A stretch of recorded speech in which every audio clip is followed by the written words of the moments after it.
So let's go back to 2017 for a moment. I was 21 years old. I was living in an extremely small dorm room with 4 other of my college football teammates. About, I would say, a little bit smaller than if you take from here to here to here to here. We had 4 big football players all living in one little environment. And we were all fighting for the same dream, to make it in football. And I can remember I was living in downtown Brooklyn, which is one of the most expensive cities in the world, and I was living on $100 a week, which can barely get you anywhere in New York City. And over the next 6 months of that journey, I quickly started realizing that this dream was not going to work out. I can remember constant nights of not being able to sleep, waking up in a cold sweat, being nervous about what my next move was going to be. I didn't have much money. I didn't seem to have a purpose, and the one thing I loved most was falling right before my eyes. So in that moment of uncomfort, it forced and pushed me to new boundaries to start thinking differently. And what I started to do is I simply started studying the most successful people in the world, whether they're athletes, musicians, entrepreneurs, politicians. And I started studying all these different people, and I said, you know, what is unique about all of these people? They all look different. They all come from different parts of the world. They all had different sets of challenges and obstacles throughout their career. What was unique about it? And I found one common trait. They were avid learners. They were obsessed with improving their craft, with reading, and learning from any single person that they could find that could make their profession, their business, their dream, their goals better. And so the first thing I did, even though I had no money, I had pretty much no resources at the time, I walked about a half a mile down the street from my dorm room in Brooklyn, New York, and I went to a local bookstore. And what I would do is I would sit there for 2 to 3 hours every day after class or after I got out of practice, and I would just read. Now, I was a person that was self-proclaimed ADHD. I couldn't focus. I didn't like reading, or so I told myself. But what I actually didn't do is I just wasn't focusing on things I was passionate about. So I would read for 20 minutes. I would take a break. I would read 30 pages. I would stop. I would read 5 pages. Then I would stop. The only difference was, even though my learning was sporadic, even though I wasn't sitting in a dark room reading for 3 hours straight, I was making progress. And everyone else that might have been in a similar situation as I was, they weren't doing anything about it. And so what I started noticing over that next 5 to 6 months, while I was still in a rough time, I felt like a different person. I can remember 6 months later, my coaches, my teammates, people that I would come across maybe in a restaurant or a store or at my school, just started treating me different. I almost had a different aura, different presence that I was carrying. So I came up with my next strategy. I was born and raised in Houston, Texas. I said, you know what, I'm gonna move back to Houston, Texas, because I have connections. I had no connections. I was just from there. It made me feel good. So I said, you know what, I'm gonna move back. I'm gonna sleep on a family member's couch. I'm gonna Uber across the city of Houston and save every penny I can and try to get my business degree at University of Houston. So I was ready for my plan. I had an idea to go get a job here, to do this. Next thing you know, the job fell through. Next thing you know, a week later, I get to University of Houston.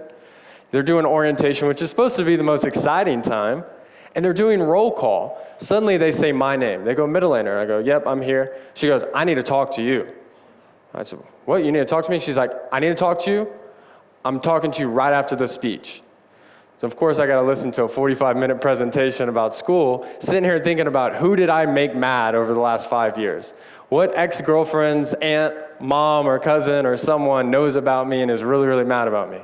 So suddenly she comes up and she goes, so Grant, you know, obviously you're transferring in from out-of-state school, and you're about to be a senior. And I go, yeah, for sure. And she goes, the problem is, you are a senior, but here you're a freshman. Only 6 of your classes transferred. That means 3.5 years of school just went down the drain. So I'm now 22 years old, I'm broke, I'm sleeping on a family member's couch, all of my friends are graduating, getting internships, getting all these opportunities, and I feel like I'm starting from scratch. So what I did is I said, you know what? I have no time to waste. I've groomed myself for the last 6 months. While 6 months to a year ago, I would have been scared, I would have been nervous, I wouldn't have known what to do next. I felt a calm spirit. I just felt like I knew what I needed to do next because I'd prepared so much sitting in that bookstore. Next thing you know, I applied to every sales job I could get. I got a sales job. I became one of the best salespeople in that company. I put together a detailed plan where I saved a minimum of 40% of my income for 2 years straight, invested all of that money, and took every single thing that I learned and built a successful residential and commercial solar company that now does business in 15 states across the United States. We've grown over 300%. We've had tremendous success. So how does someone in about a 4 to 5 year period go from absolutely nothing and not knowing what to do with their life to looking like they just have it all put together? The right information.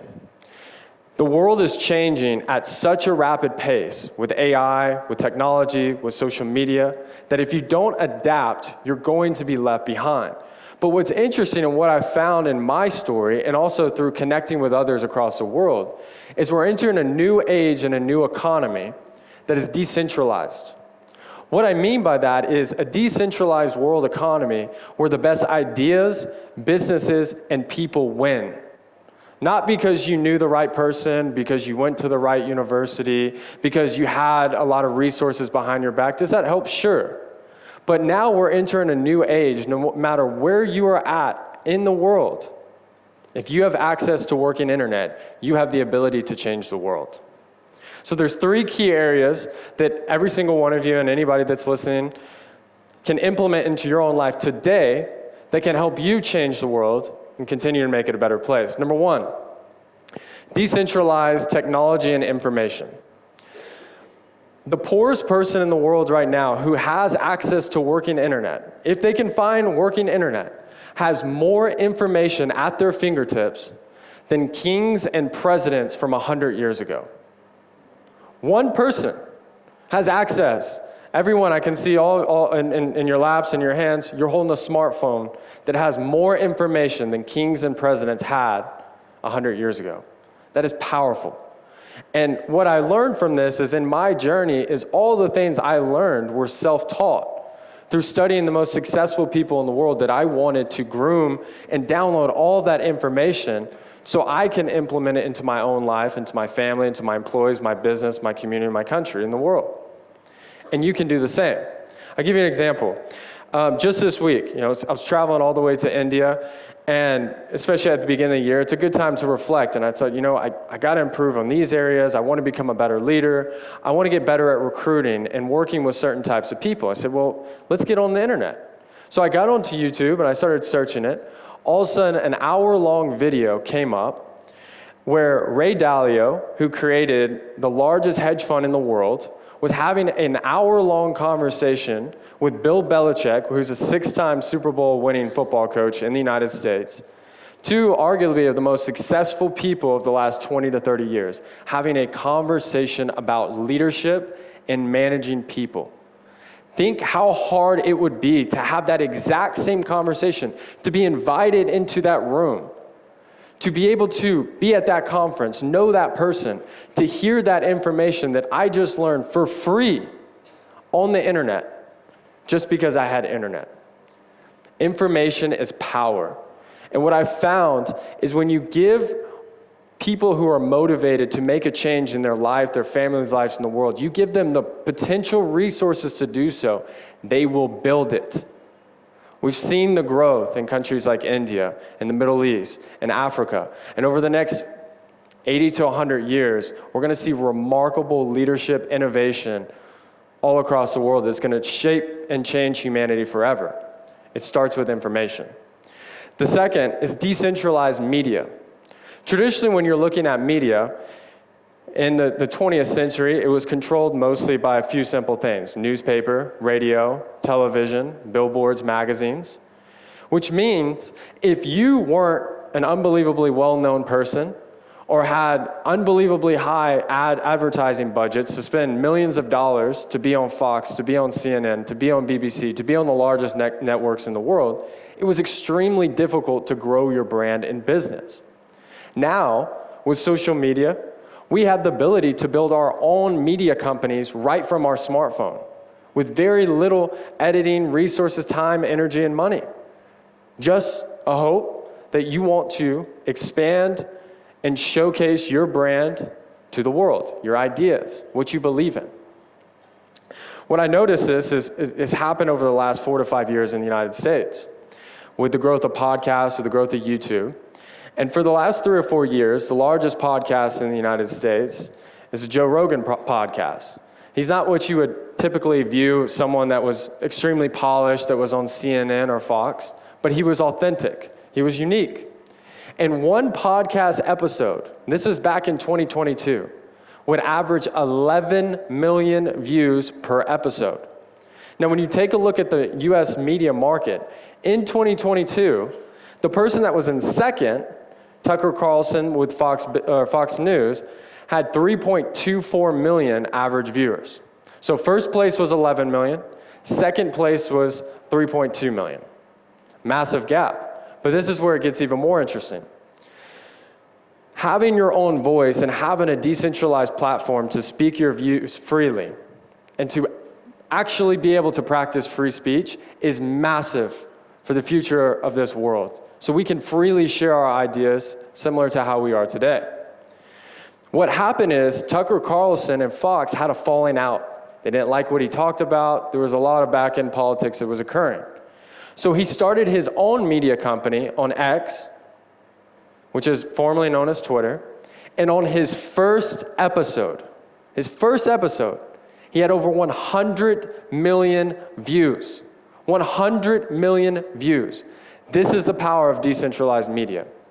As I've seen this develop, and as I've been building and growing my business, I started following suit and just making organic content on social media.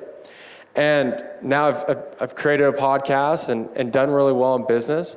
But what's so amazing about social media is just by creating a podcast, putting stuff out there, I've gained 1 million organic followers. My podcast is listened to in 126 countries, but this is the power of it. A 28-year-old from Texas without a college degree is speaking to you guys today in India. It's a lot of travel, 24 hours of travel to get here. I'm speaking to you today in India just because of my own media brand and from posting on social media. 50 years ago, you might have to work an entire lifetime to get the opportunity to speak to a group of people all the way across the world. This is how you can start doing the same. Third, and arguably, in my opinion, the most important, decentralized finance. So since 1944, the United States dollar has traditionally been the reserve currency of the world. Now, in 1971, Richard Nixon took the US dollar off of the US gold standard. It was traditionally backed by gold, which means it appreciated in value, and it was actually backed by something. But when they took it off the gold currency, what happened is it became 100% a fiat currency. I have a saying that if it's tied to people, it's corrupt. If people are involved, we're humans. We're going to make mistakes. But that's just the problem.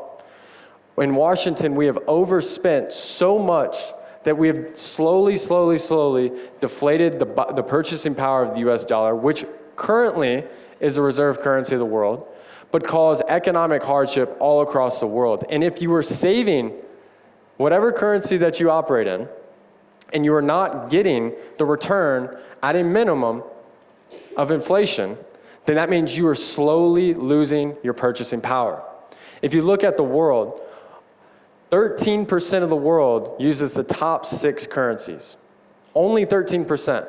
The US dollar, the euro, the British pound, the Canadian Australian dollar, and the Swiss franc, which means 87% of the rest of the world is dealing with the currencies that are more unstable, which cause economic hardship, sluggish GDP growth, and slows down international trade. Bitcoin changes this. Bitcoin is 100% decentralized, meaning no person, company, or country can dictate how many Bitcoins are circulating in supply. Right now it has a minimum supply of 19.6 million Bitcoins and a max supply of 21 million, meaning they're not making more Bitcoins.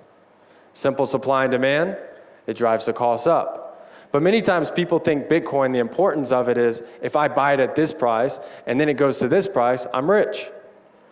I see that a lot in the United States because we're very money driven, but we've been groomed to get just used to living with the US dollar and getting to not really realize how it's affecting people all across the world. This is the thing. Bitcoin gives an individual with working internet the ability to do international trade or business with any single person, business, or entity with no middleman. Right now, every single transaction under a fiat currency has multiple middlemen involved, charging you transaction fees, and many times even dictating if you can make the purchase. I saw this for the first time as I was actually entering the crypto space, and I was purchasing something overseas, an international business, and I couldn't even send the transaction for 3 days. Because of regulation, because of fees, they were blocking the purchase. I could have sent that same exact amount of money in a blink of an eye with no middleman involved with Bitcoin.